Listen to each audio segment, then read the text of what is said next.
Ashama arkafune hordoftoota daawwattoota maatii shaashee nuustuu bakkam jirtan nageenyi koo bakkuma jirtanitti isin haa gayu. Egaa hordoftoota daawwattoota keenya sagantaan kiyya guyyaa har'aa icciitii ajjeefamuu haadha warraa Taajii Shurrubbee yookaan sababa Taajii Shurrubbeen haadha warraa isaa akkaan jaalatu Helwaa ajjeeseef qabadhee dhufee jira. Hanga xumura sagantaa kiyyaatti nafaana turaan affeerraa kiyya kan yeroo hundaati. Warri yeroo jalqabaatiif gara maatii shaashee nuustuu dhuftan subscribe gochuun maatii keenya dabalama.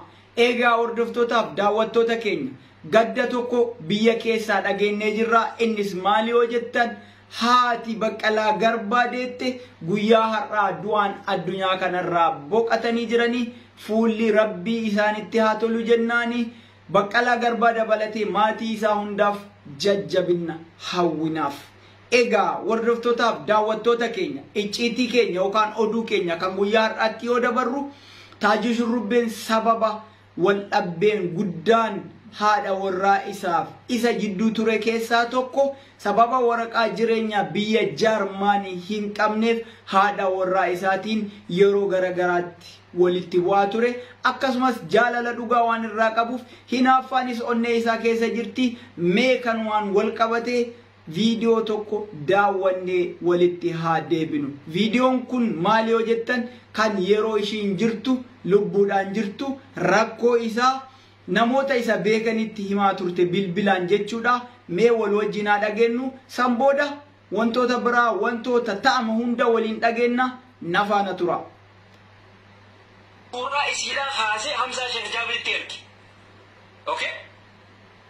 Nama akkasiiti bara. Nama akkasiiti. Afaan isiiti irraa. Afaan isiiti hunoo isiin naan jedhe. Dhageeffadhaa. Dura dhageeffadhaa.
Sigare.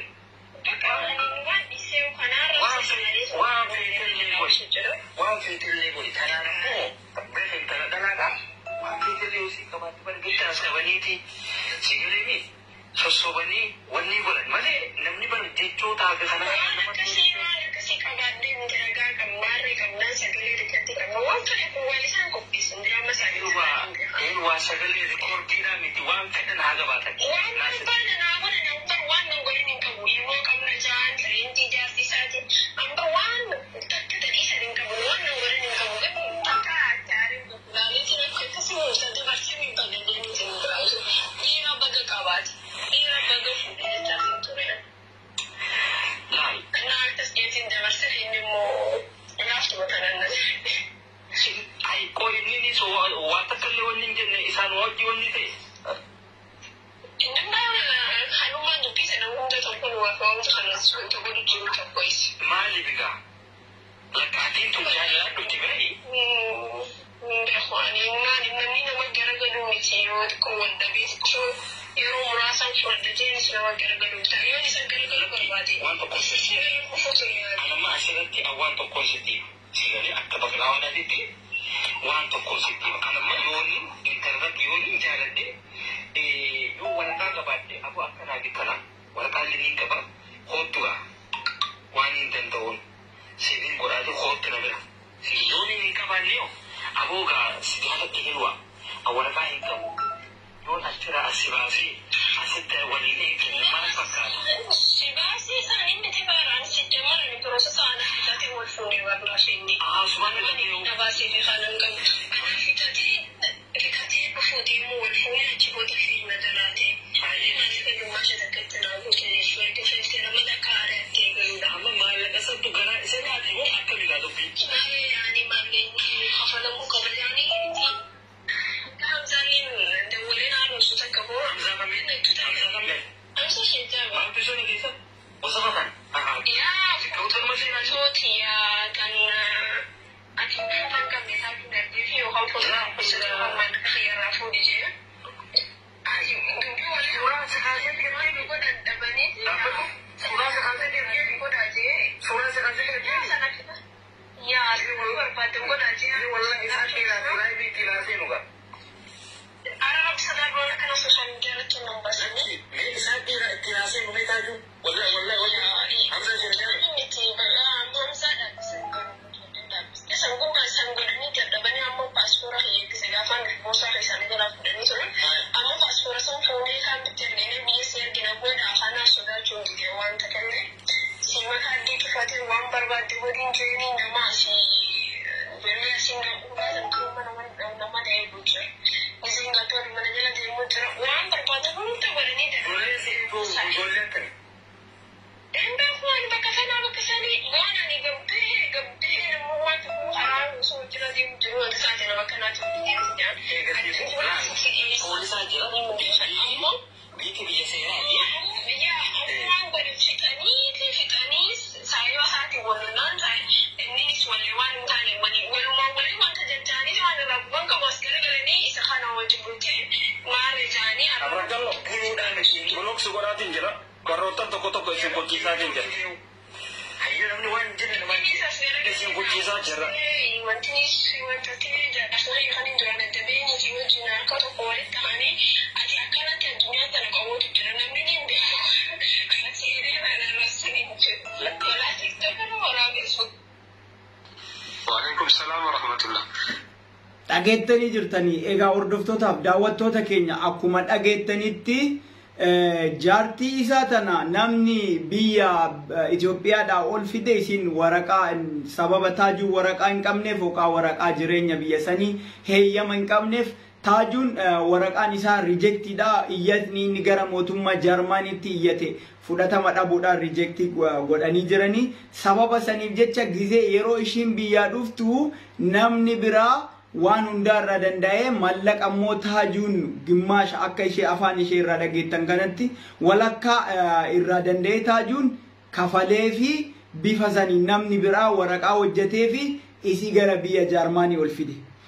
Eega gara biyya Jarmanii ol fidanii wal fuudhaniituma tattaa'u jiranii isi waa'ee baqattummaa kana irraa hin beektu sirriitti irraa hubannoon qabdu booda Taajuun isin gara biyyaa deebi'uun hin barbaanneef Taajuun waraqaa heeyyamaa akka hin qabne waan beektuuf xiqqoo isaan jidduutti gaappiin wayii uumamtee wal dhabbiin uumamtee isin illee bakka gara nama waraqaa qabu yookaan gara nama isa fidee fa jedhanii gara nama ishii fidee fa'aatti hariiroo qabdii jedhanii kanuma jidduutti Taajuun shakkutti ka'ee ammas wanni isin jettu keessaa suuraa fakkaasee akka waan Ustaaz Hamzaa Sheikh Jaabir fa'aatti erguuf fa jechaa turte achirratti immoo maaltu ture Ustaaz ka jedhaniin nama waan biyyarraa ansi fideef ati jaartii kiyya na dhiisteen dhiira biraatti ta waraqaa qabdutti heerumuu hin dandeettu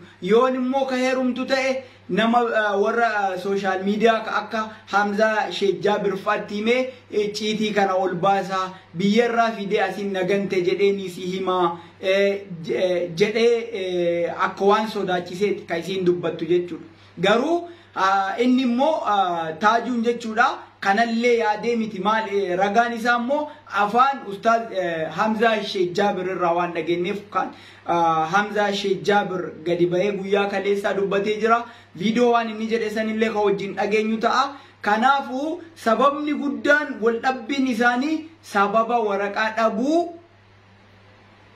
Taaju Shurrubbee jechuudha silaa waraqaa Taaju Shurrubbee qabaatee wal dhabbiin kun hundallee hin uumamu ishiinis chaansii irratti ilaallattu eega biyya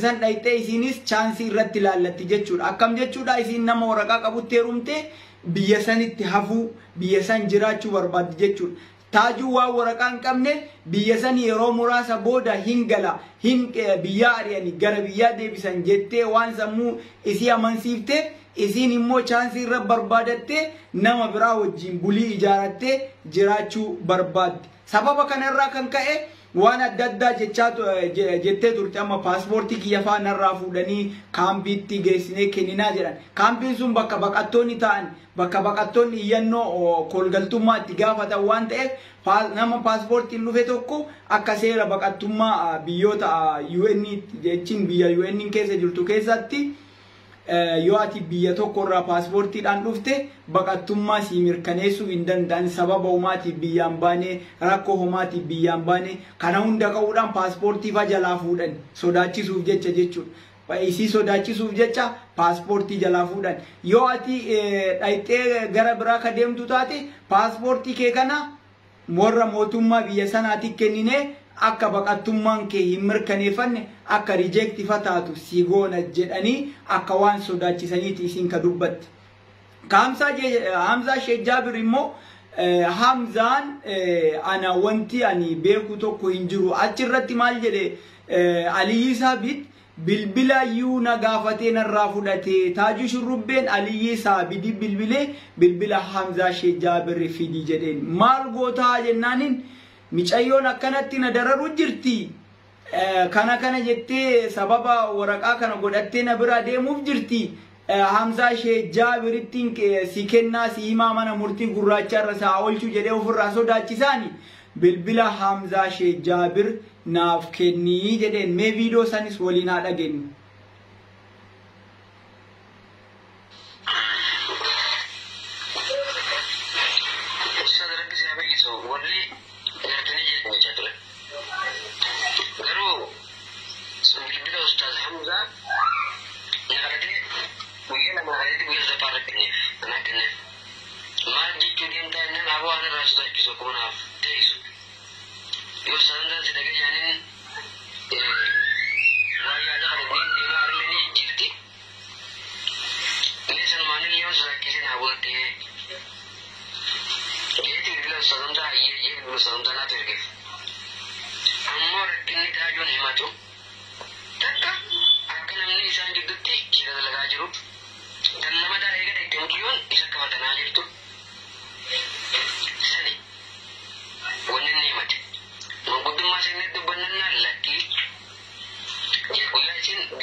Ijoolleen takka jala dhaytee itti ergee achi viidiyoo raabanii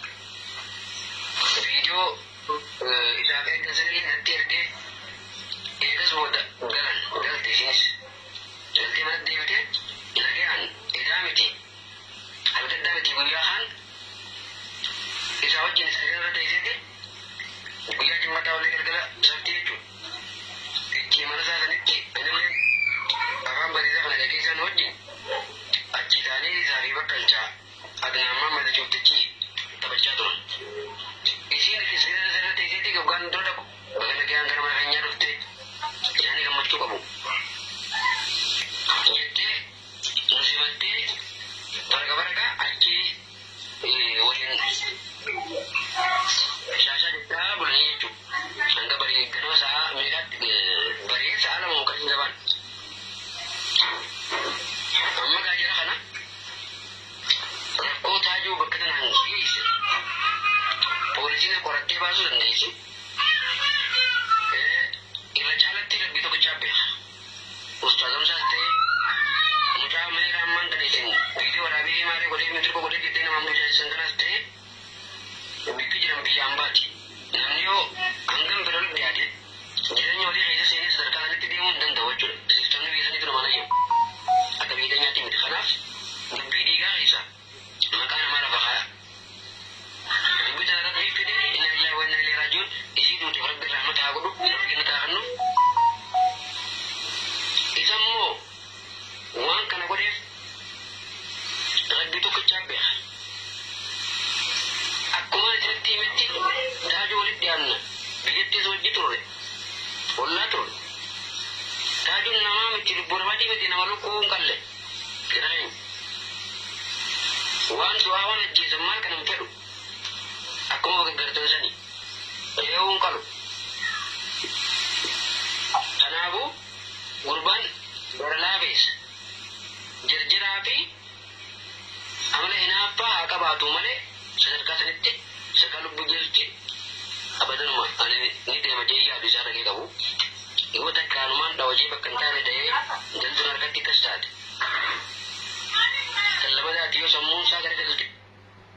Ya, agetani jirtani ya ni kun ya da Ali Sabiti kanadura bilbile gafate ture jechuudha. Bilbila isa gafate ture bilbila Hamza Sheikh Jabir jechuudha. Sambodammo bilbila Hamza Sheikh Jabir ega Ali Sabidirra argate akka waan isii sodaachisuudha maal goota jennaani micayyoon na dararu jirti walumaa galatti micayyoon ega biyya sana dhayte hedduu isa akka qormaataa turte sababa waraqaa inni hin qabneef akka deemtee nama biraati barbaadu turte kan himamaa jiru jechuudha kana odeeffamaa jiru hiriyoonni isaas namni isa beekus taaju shurrubbeen nama miskiina nama nazbee nama miti lukkuyyu ajjeesu hin dandeenye garuu wanni kun dhiibbameetuma dirqameetuma itti galee malee uumnuma isaatii ol taatee itti galee malee nama akka tasaallee lafaa ka'ee yookaan bararee nama irra buusanii miti haa ta'u micayyoon hedduu dararaa turte jecha amma dhageenye kanarraa wanni nuti hubannu micayyoon dararaa turte akkasumas jecha biqilaa waan gaafatirraa wanti nuti hubannu akka micayyoon dararaa turte isaan adda bahuudhaaf waan adda addaa jechaa turte inni hinaaffas qaba jaalalas qaba kanuma keessa jaalalli isaati hinaaffaan isaatti baay'atte murtii kana murteessuu danda'e silaa nama xiqqishuu tasgabbaa'ee ta'u ta'ee maybe wanti biraatu yookaan wanti nagaa dhufuu mala garuu jaalaluma kana obsee waan isiin isa darartu kana akkuma jedhame sana maybe tariiti kaambii keessaa qabaniiti deebisanii waan akkas jedhan isii kaambii dhayxee jirtu dhaqanii achi fuudhanii mana deebisa waan sana hunda dubbatan akka paaspoortii isii fajala fuudhan kana hunda ka godheef garuu inni jaalalumaaf natti fakkaata an akka kiyyatti malee miidhuuf illee yaadee miti haa ta'u micayyoon chaansii irra laallatte nama waraqaa qabutti yoo heerume biyya kana hiree jiraachuu ni qaba biyya kana keessa jiraadha kanaafuu taaju shurrubbee dhiisee tarii nama isa fide fayyada namni amma wanti odeeffamaa jiru nama ishee biyyarraa fidetu jala galee olii gadoofaa mallaqni isaa kafalamuu fi mallaqni inni qarasitti baase hundi haa kafalamuu fi yoo mallaqni sun kafalamee fi ati isheen akka nama sanatti heerumtuudha kaasamaa ture hundaafuu rabbiin ishee duuteef jannata haa qananiisu isallee rabbiin bakkuma jirutti nuuf haa jiraachisu. Nama kennaa dogoggoruu mala tasa itti galteen tuni rabbiin jeenata siyaa qananiisu maatii isaatiif maatii isheetiif illee jajjabina hawwinaa fi nagauma gara kiyyaan nagaa isiniin jedheera.